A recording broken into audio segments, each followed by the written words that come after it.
Здравствуйте! Сегодня мы будем читать «Затерянный мир» Артура Конан Дойла. The Lost World. Chapter 1. Try your luck with Professor Challenger. How beautiful Gladys was. I loved her, but we were only friends. That day I decided that the time had come. Would she say yes or no to me?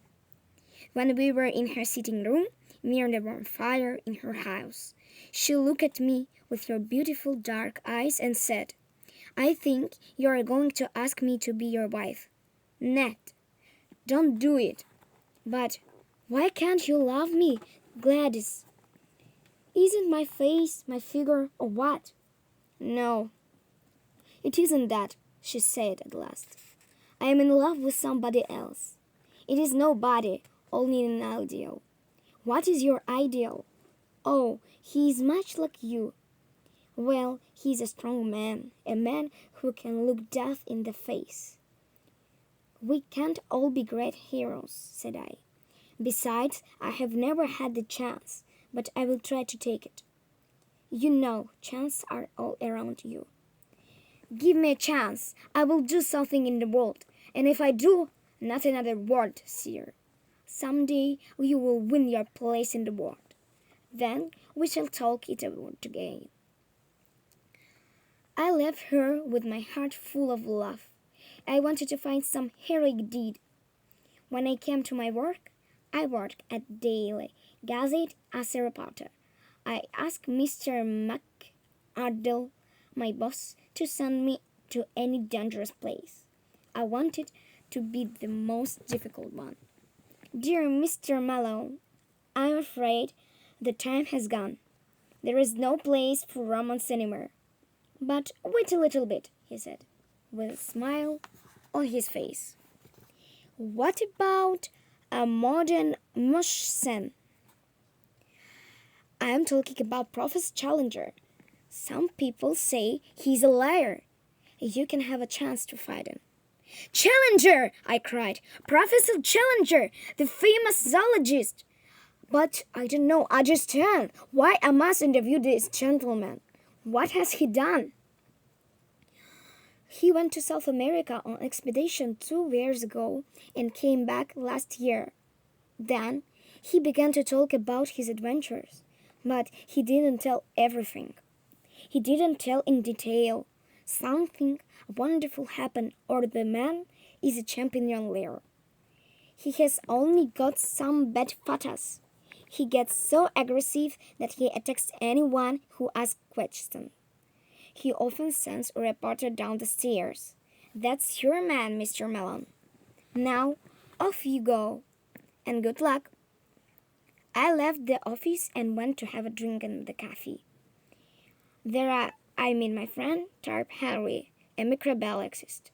He was surprised. "Challenger? The man who came with some silly stories from South America?" "As far as I can remember, he told about some strange animals, and there was such a scandal. Now nobody believes him because of his impossible charters. Well, besides, I have heard something of Challenger. They say he's a man nobody can ignore." What do you mean?" Would you like to come to my office? I have got something interesting to tell you." Half an hour later, I was in his office with a thick book in front of me. It was the professor's lecture writing of a scientific conference. I couldn't understand a word, but it was clear that the professor spoke to the audience in an unfriendly way. Then I had an idea to write a letter to the professor and send it with my friend's address on it. When the letter was finished, I read it to Tharp.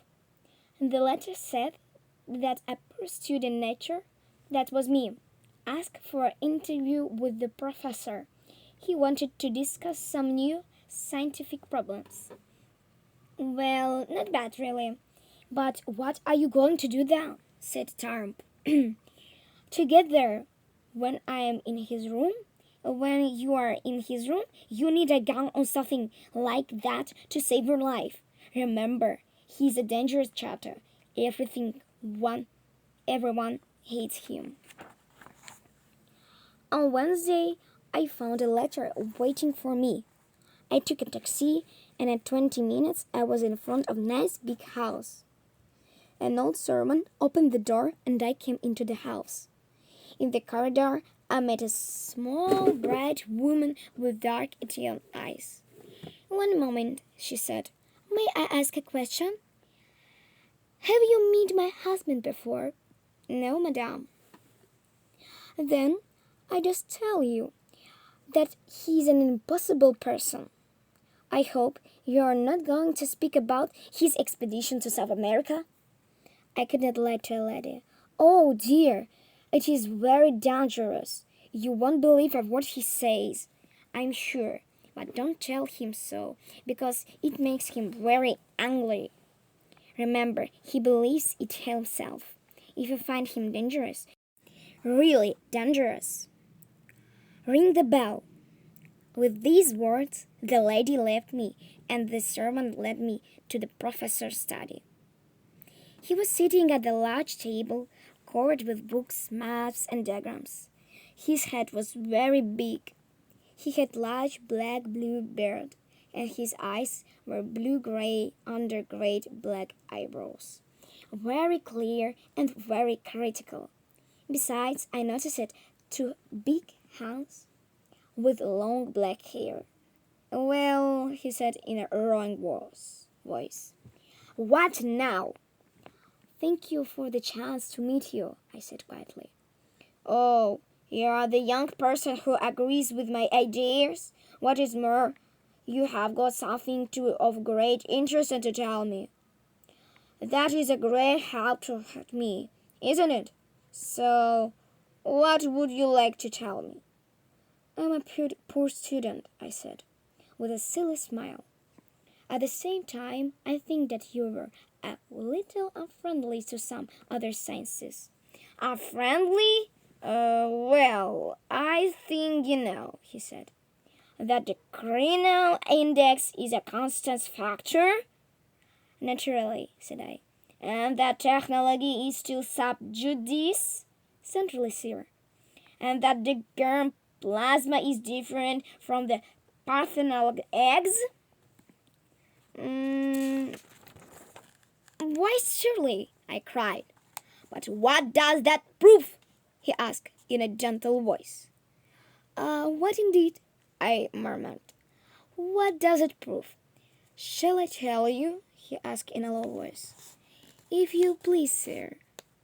"It proves," he wrote with a sudden anger, "that you are the journalist who has no more science in his head than he has truth in his reports." He jumped onto his feet. "Nonsense!" he cried. "That's what I told you, sir. Scientific nonsense. Did you think you could play a trick on me? You played a dangerous game, and I think that you have lost it." "Look here, sir," I said. "You can be as angry as you like, but you will not attack me." "Why not?" He was slowly coming to me. "I have thrown some journalists out of the house. You will be forced. Get out of here!" "Don't be such a fool, Professor!"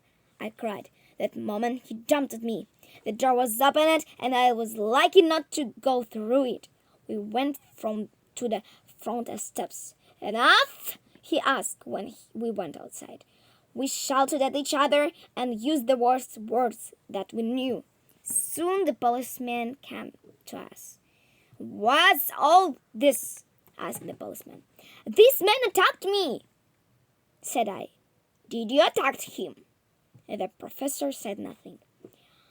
"It is not the first time," said the policeman.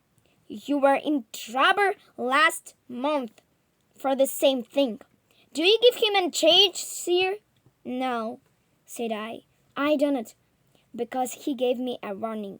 The policeman closed his notebook and with the words of goodbye left. The professor looked at me, and there was something humorous in his eyes. "Come in," said he. "I have not done with you yet." Thank you for listening and watching. Скоро будет вторая часть. Подписывайтесь и ставьте лайки. Не забывайте делиться этим видео с друзьями. Goodbye. See you later.